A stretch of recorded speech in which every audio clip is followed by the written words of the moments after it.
ஓம் தத்புருஷாய வித்மகே வக்ரதுண்டாய தீமஹி தன்னோ தந்தி பிரசோதயாத்.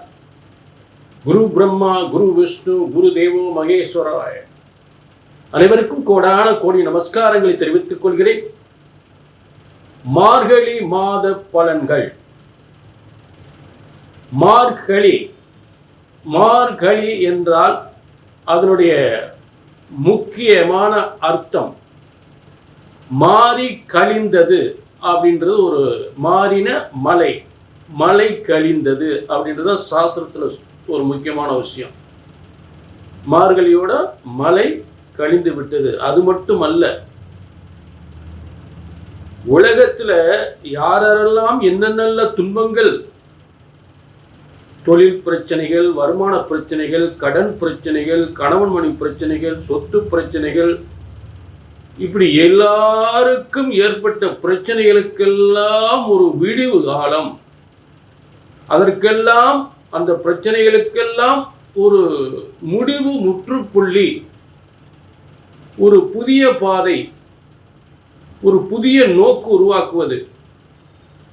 இந்த அதாவது உலகத்தில் மிகப்பெரிய தர்ம யுத்தம் அப்படின்னு சொல்லக்கூடியது இந்த மகாபாரத யுத்தம். அந்த மகாபாரத யுத்தம் முடிவடைந்தது இந்த மார்கழி மாதம்தான். அப்பேற்பட்ட உலகத்திற்கே விமோச்சனம் ஏற்பட்ட அப்படிப்பட்ட மார்கழி மாதத்தினுடைய அற்புதமான சிறப்பு. ஆகவேதான் அனைத்து ஆலயங்கள், அதாவது எல்லா தெய்வங்களும் நம் வேண்டுதலை காது கொடுத்து கேட்கக்கூடிய ஒரு முக்கியமான மாதம், தருணம். மற்ற மாதங்களை விட இந்த மார்கழி மாதம்தான் ஒவ்வொரு தெய்வத்தின் அனுகிரகம் ஒவ்வொருவருக்கும் கிடைக்கக்கூடிய, அவரவர் இஷ்ட தெய்வங்கள், அவரவர் குல தெய்வங்கள், அவரவர் இஷ்ட தெய்வங்கள் உங்களுடைய முழு குறையும் கேட்டு அதற்கான ஒரு ஆசீர்வாதம் வழங்கக்கூடிய ஒரு முக்கியமான மாதம். பாரத போரில் பீஷ்மர் அம்புப்படுகையில் இருந்து உத்தராயண காலம் என்று சொல்லக்கூடிய தை பிறக்கணும் அப்படின்னு சொல்லக்கூடிய அந்த தை பிறக்கும் போதுதான் அவர் இஷ்டப்பட்ட மாதிரி அவர் உயிர் விடணும் அப்படின்னு அவருடைய ஆசை. ஏன்னா பீஷ்மர் அவர் மனசுல நினைச்சாதான் அவர் உயிர் விட முடியும். அப்படிப்பட்ட மகாபாரத யுத்தம், தர்ம யுத்தம் வெற்றி அடைந்து பீஷ்மர் அம்பு படகில் இருந்து உத்தராயண காலம் தை மாதத்தை எதிர்கொண்டிருக்கக்கூடிய ஒரு சிறந்த தெய்வீக மாதம். அத்தனை ஆலயங்களும் மார்கழி மாதம் அந்த 4:30 to 6 அற்புதமான உச்சிகால பூஜை என்று சொல்லக்கூடிய அனைத்து பூஜைகளும், 6 கால் பூஜை என்று சொல்லக்கூடிய அனைத்து பூஜைகளும் ஏற்படும்.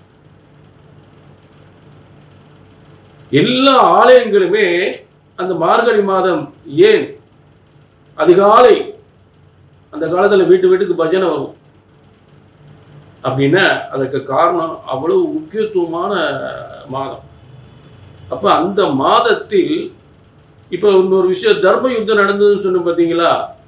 அப்போ இந்த மார்கழி மாதம் சூரியன் எங்கே இருக்காரு அப்படின்னு பார்த்தீங்கன்னா தனுசுல.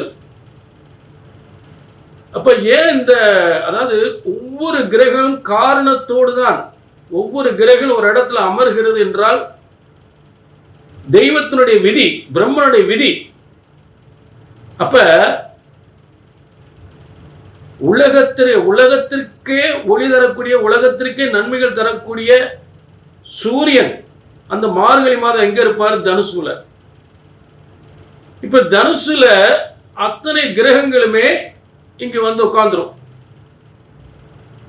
இந்த மார்கழி மாதம். ஆக இந்த மார்கழி மாதம் அந்த தனுசுடைய அடையாளம் என்ன? அம்பு பாதி, அதாவது அந்த குதிரையில் பாதி உடல் அந்த மனிதனுடைய உடல், பாதி உடல் வந்து அந்த குதிரையினுடைய உடல். அம்பு விடுவது போல் யுத்தம். அப்ப அந்த யுத்தம் என்பது மகாபாரத யுத்தம் என்பது மார்கழி மாதம் நடந்திருக்கிறது. எப்படிப்பட்ட அருமையான ஒரு ஒரு உண்மை பார்த்தீங்களா? அப்படிப்பட்ட உங்களுடைய தர்ம யுத்தம் வெல்லக்கூடிய ஒரு மாதம். சரி, ஆக இப்ப எல்லா ராசிக்குமே இந்த மார்கழி மாத பலன்களை நாம் தொடர்ந்து, அதாவது அருமையாக பார்க்க போகிறோம். ஒவ்வொரு ராசிக்கும் அற்புதமான மார்கழி மாத பலன்களை பார்ப்போம். சரிங்களா? இது திரும்பவும் சொல்ல பொதுவான பலன். உங்கள் தனிப்பட்ட ஜாதகத்தில் தான் நீங்கள் என்ன சாதிக்க போகிறீங்க, இப்போ என்ன செய்ய போகிறீங்க, உங்களுக்கு என்ன தசாபுத்தி நடக்குது, இந்த தசாபுத்தினால உங்களுக்கு என்னென்ன யோகங்கள் ஏற்படும் அப்படின்றத உங்கள் தனிப்பட்ட ஜாதகம் மட்டும் தான் சொல்லும். சரிங்களா? கீழே நம்பருக்கு நோட் பண்ணிக்கலாம், ஒரு அப்பாயின்மெண்ட் வாங்கிக்கலாம். மார்கழி மாத பலன்கள். சிம்ம ராசினியர்களே, உங்களுக்கான மார்கழி மாத பலன்கள். அதாவது மார்கழி 6 வரை உங்களுக்கு 12ஆம் இடத்துல குரு பகவான் சுபத்துவம் வாய்ந்த செல்வத்தை பெருக்கக்கூடிய இடம். ஏன்னா உங்களுக்கு 5 8க்குரியவர். இந்த 5 8க்குரியவர் அப்படின்றது உங்களுக்கு புத்திரஸ்தானம். அதே நேரம் 8ஆம் இடம் திடீர் யோகம், திடீர் வருமானத்தை கொடுக்கக்கூடியவன். 12ஆம் இடத்திலிருந்த விபரீத ராஜயோகம் என்ற அடிப்படையில் ஒரு பூமி, இடம், சொத்துக்கள், பதவி யோகங்கள், இடம் மாற்றங்கள், பதவி மாற்றங்கள், பதவி முன்னேற்றங்கள் என்று பெறக்கூடிய இடத்துல தான் இப்போ இருக்கிறார்.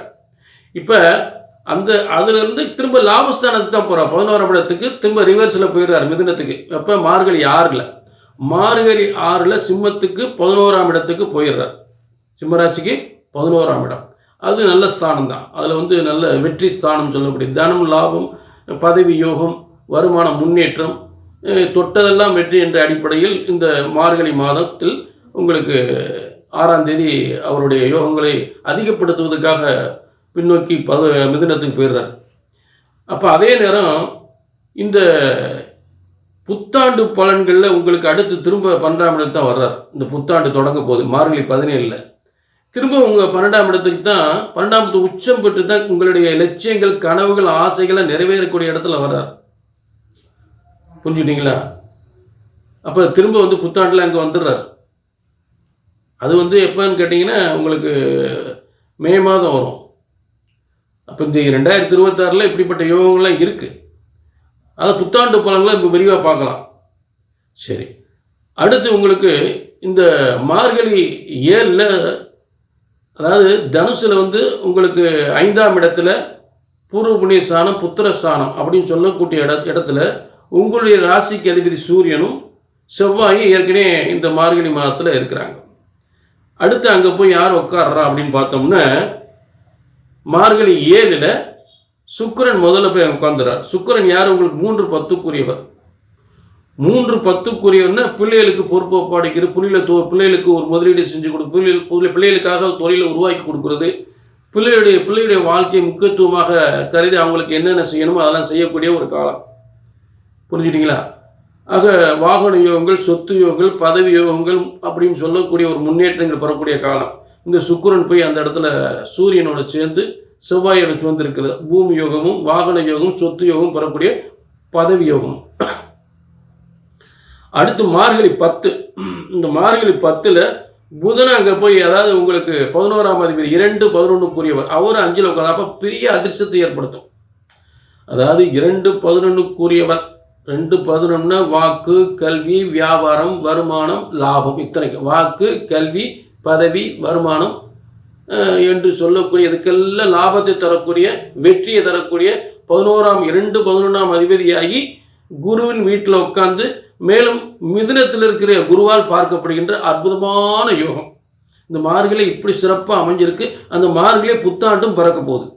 இது புத்தாண்டுடைய விரிவு சிறந்த பலன்களை நம்ம விரிவாக பார்க்க போகிறோம். புத்தாண்டு பலன்களை, உங்களுடைய யோகங்கள், உங்களுடைய சிறந்த பலன்களை புத்தாண்டு பலன்களாக நம்ம விரிவாக தெளிவாக பார்க்க போகிறோம்.